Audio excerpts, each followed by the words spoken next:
Ignition sequence starts. 6, 5, 4, 3, 2, 1, 0. Liftoff. We have a liftoff.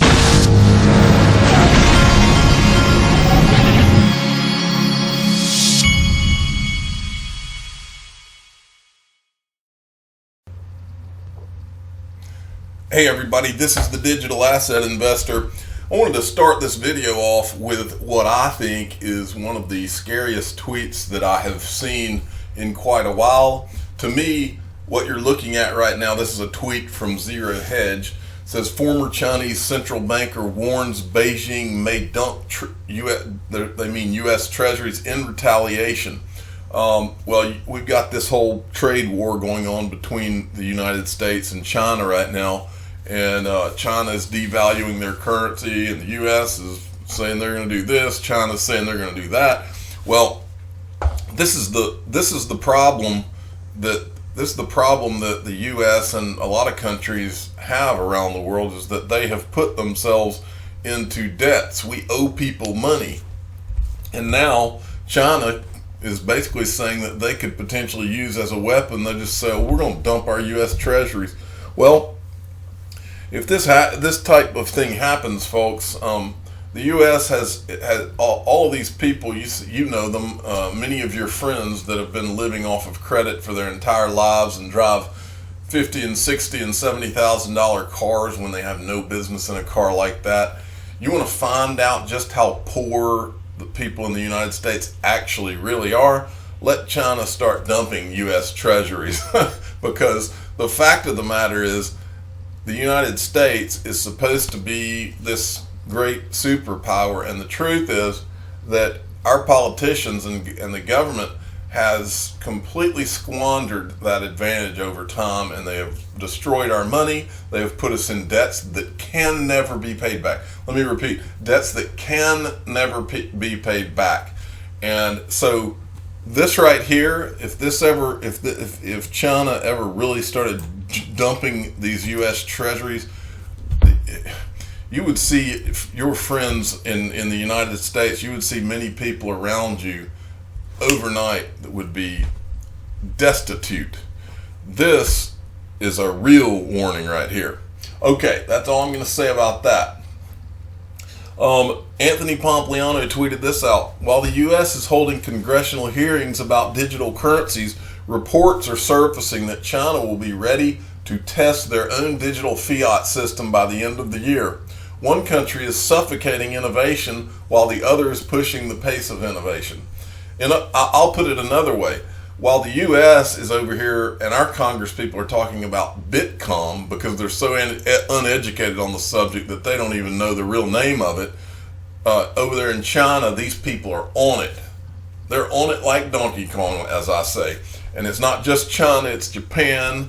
Look over there at what's going on in Japan and South Korea and all these places, Singapore. Look at what's going on around the world, and meanwhile, our government's just trying to they're just trying to have their arrogant hearings so that everybody can what they think is find out how smart all these Congress people are, when in reality they're finding out how stupid they are. so that's what we have to deal with. And this is how countries get leaped over in terms of being world powers. And it's unfortunate. It makes me sick to watch. Well, looks like David Schwartz is cooking. He says, it took a week, but I made pastrami. Well, what I need to do is I need to make David Schwartz one of my world famous digital asset investor pork butts. And I would do that for him if he just let me know how to get it to him. Because you don't want to get it if it's not fresh off the smoker. Okay? Next, I wanted to show you this from Michael at VAL5 Links. We met, this is an article about this company Forte. It says they've recently said that they're in talks with more than 40 developers about bringing Ripple's native token XRP to the world of gaming. We met with over 40 game developers and are in active discussions to deploy the $100 million fund. We're looking at existing games with existing items and existing audiences, over 50,000 over 50,000 registered users. That's exciting. I can't wait till my kid's playing a game and he says, Dad, we can buy this and that with, we can buy these silly dances I always buy with XRP on here. NBK Crypto at NBKLYRAD sent me this. I want to say something about this article before I go into it. Of all of the digital assets in the top, say, 10 or 15, or all the digital assets that I've ever talked about on this channel, there's one that I understand less than any of them, and I don't understand why I would own it more than any digital asset, and that is Litecoin. You don't ever hear me talk about Litecoin. The reason I don't understand the appeal of Litecoin is that Litecoin I think it was more or less the second or third digital asset created. First it was Bitcoin and then Litecoin, probably XRP somewhere in there. But Litecoin is basically just Bitcoin, but it's a little bit faster, but it's a proof of work digital asset. And I've always thought to myself, well, it's not like whereas Ethereum is proof of work too, but Ethereum is a smart contract platform. I at least get why you might buy that instead of Bitcoin. But if I'm going to buy a proof of work digital asset that really doesn't do anything, to my knowledge, I don't ever hear anything about much going on with Litecoin, except that there's going to be a Litecoin summit. But as far as development and anything really going on, and I'm not saying that there's not, I'm just saying, why don't I ever hear about I don't ever hear about anything, and I'm in this every day of my life, and I don't have my head in the sand just looking at XRP. I'm reading things about digital assets all of the time. I will say this, that there's one or two things I've seen about Litecoin. One of them is where they put their logo on a UFC fight. I remember seeing it on in the ring, and then there was another company recently that was going to, who was it? I'm drawing a blank on it right now, but Litecoin was going to be like a sponsor. The Litecoin Foundation was going to be a sponsor, and it was some big company. So basically, this is an article about Charlie Lee, who's the founder of Litecoin, and it's about this rumor that he has admitted that there's no real development progress going on with Litecoin. And so, and they've got a tweet, and that they've apparently got some kind of proof that of a chat log or something like that. What this reminded me of is a video that was done a little while back by Sam I Am to the Lifeboats. If you don't subscribe to his channel, you need to give him a subscribe. And he's at Green Eggs and Ham, I think, on Twitter. But he did this Litecoin video that I remembered when I read that article, and his videos basically has Litecoin development died, and he gives proof here that he shows proof in this video that the development had just kind of dropped off. And so this is worth going to watch. And again, that's To the Lifeboats, and you can go to YouTube and type in what I did, To the Lifeboats Litecoin, and it'll show up if you want to watch that. But again, Litecoin is just one of those digital assets that I do not understand. I do not get why anyone wants to own Litecoin. And I'm not saying it's not going to go up. I think it will. I think a lot of the boats will rise when this market really takes off. But Litecoin is one of those that I just don't get. Okay, next, this is a video. This is from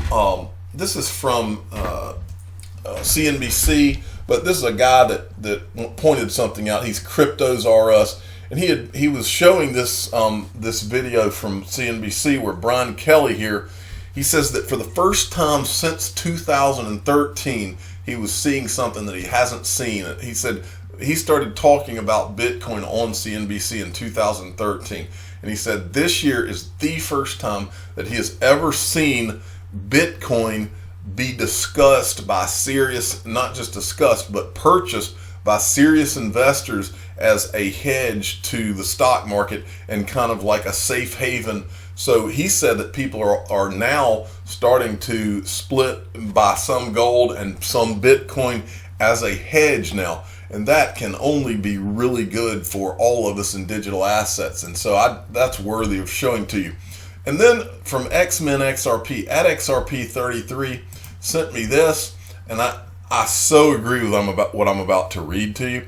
Why the U.S. cryptocurrency revolution could be pushed overseas. This first paragraph says it all. Right now, there's a glitch in tax law created by President Donald Trump's tax reform bill, also known as the Tax Cuts and Jobs Act of 2017, that inadvertently imposes a harsh tax on cryptocurrency and hurts U.S. productivity. This law needs to be changed in a way that leaves these transactions tax-free and imposes a tax only when one cashes out from cryptocurrency to the dollar. If left untouched, this law will drive even more innovation overseas and further hurt U.S. innovation and entrepreneurship. Well, what this means, folks, right now, and all of you that have bought XRP or any digital asset besides Bitcoin knows what a confusing mess that this is if you're going to be taxed every time you go from one digital asset to the next. Because most people have, especially a few years back, had to go buy Bitcoin, then they would transfer it somewhere. They would sell the Bitcoin and then buy XRP, or they would sell it and buy Cardano or whatever they were buying. And what right now the U.S. tax authorities consider each of those a taxable event. It is a tax nightmare, not just for the IRS, but it's a tax nightmare for any of us that are trying to keep track of all of that stuff. And this is written perfectly. The easy way for all this to be done is if you could go into digital assets and then you're taxed when you come back into your dollars. In other words, let's say you took $1,000 and you bought Bitcoin with that $1,000, and then that $1,000 ends up eventually in XRP. Well, when it comes out and it comes back into the US dollar, you say, okay, well, there was $1,000 that went into that, and now it came out and it was $10,000. And so you're taxed on that $9,000 gain. That is the easy way to do this, and I hope that at some point the taxing authorities realize that and fix it. Next, I wanted to show you this. If I can get rid of this article. All right, this was interesting. Ripple leaves the pack after XRPL validators get ranked, and I was just going to read this first thing. The XRP community reached yet another developmental goal after XRPL stats on the XRPL Statistics Monitor announced on Twitter ranking for all its validators. The aforementioned ranking is based on certain criteria, namely availability, consistency, reliability, and transparency. The rankings in question are using the public API at the moment. Now, I don't have a good understanding of all of this technological talk, but it is interesting. Ripple has two validators that are at the top. I think Bits. Let me see, who was it? That was like in third place. Bitso was in third place, but you could see if you go through there, you can see a lot of. You might recognize some names on that list. Next, from Kevin Cage, I'm seeing a lot of this type of thing on Twitter now. I'm excited. The weak hands are finally leaving the XRP community due to impatience. Too many young kids are in this space and false expectations. Guess we will continue to hold and accumulate. I've never seen so much negativity, LOL. That's a good sign for me. Well, I'm going to show you something that I learned from traditional finance today that is going to really help. It'll help put a lot of things in perspective for a lot of these people who are getting frustrated and are focusing on the wrong thing while the market is where it is right now. If you and everybody, I'm about to show you a book. It was sent to me. C3 Nick sent me a tweet on this, and it reminded me of something. I'm about to go over it. So any of you that, whether you're Kevin Cage and you're like, okay, screw you people, get out of here if you can't take it, you're just kids. Whether you're him, or if you are those kids who are getting frustrated and you've never really been in markets and don't understand what's going on, I'm about to show you all something that you should get the book and read it, and you'll find it very interesting. I read it a long time ago. XR2D2 sent me this. Do you ever look back when Bitcoin was under $1 and think, if only I had a time machine? Well, this recent pullback is your time machine. Fill your bags with XRP, because at some point someone will be looking back wishing that was you right now, and copied that to me. Well, here it is. C3 Nick sent me. Oh no, I forgot. It's noon right now, and the sirens are going off. So what I'm going to do is I'm not going to make you listen to the whole siren. So what I'm going to do is I'm going to turn this off now, and then I'm going to record the final clip after the tornado sirens go off. It's noon on Saturday, and that happens every Saturday at noon here. I will be back in this same video. Okay, now I'm back. The tornado sirens go off at 12 o'clock every Saturday here, and they caught me by surprise. I had started my video not thinking about how that tornado siren was going to go off. So normally I would just let that play through, but it lasts kind of a long time, and so I didn't want you to have to listen to it for that long. Now, C3 Nick had sent me this, and this is it's a book called The Intelligent Investor. And if you don't follow C3 Nick, at C3_Nick, give him a follow. He sends me a lot. He's been sending me good information from day one of this channel, pretty much. But he sent me this book. It's called he says The Intelligent Investor by Benjamin Graham, a must read. And ironically, he sent this to me, but I wanted to tell a story about this book. When I became a financial advisor, this is the book that they told us all that we needed to read. And by the way, I'm not a financial advisor now. I used to be. But they told us that this, if there was one book, and it says it's by Warren Buffett. I mean, it's not by Warren Buffett, it's by Benjamin Graham. But this is a quote of Warren Buffett. It's by far the best book on investing ever written. And so you should all, and I tell you young people out there, you should all go read this book, because it gives you the big picture of what's important in investing, and it'll take you out of it'll get you away from all these short-term worries that a lot of people seem to have in this. It teaches you a way to think. And I'm not just going to tell you that. I went and pulled some of the best quotes from this book. I wanted to go over a few of them just to kind of show you what they're getting at. The intelligent investor is a realist who sells to optimists and buys from pessimists. So he's buying when everybody else is selling when everybody else is buying is the gist of that. No statement is more true or better applicable to Wall Street than famous warning of Santayana. Those who do not remember the past are condemned to repeat it. The investor's chief problem, and even his worst enemy, is likely himself. And I think that a lot of the people out there that are the people that are causing trouble while the market's down, and the people that are whining about the price, oh, it's just stuck here while Bitcoin does this, I think those people are their worst enemy. I mean, and keep in mind, The Intelligent Investor was written more or less about stocks, but this applies to, it's a psychology of all forms of investing. Whether, I don't care if it's real estate. The best time to buy real estate was, if you had the cash to do so, was right in the middle of the financial crisis, or preferably towards the end of it. The problem is you don't ever know where the end is.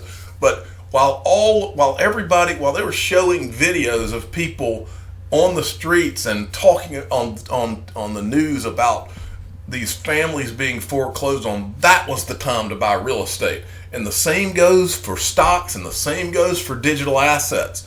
You just have to buy you have to do your research and make sure that you're investing in the right digital assets. And if you're doing that, and if you've done your research, then all of these rules apply to you.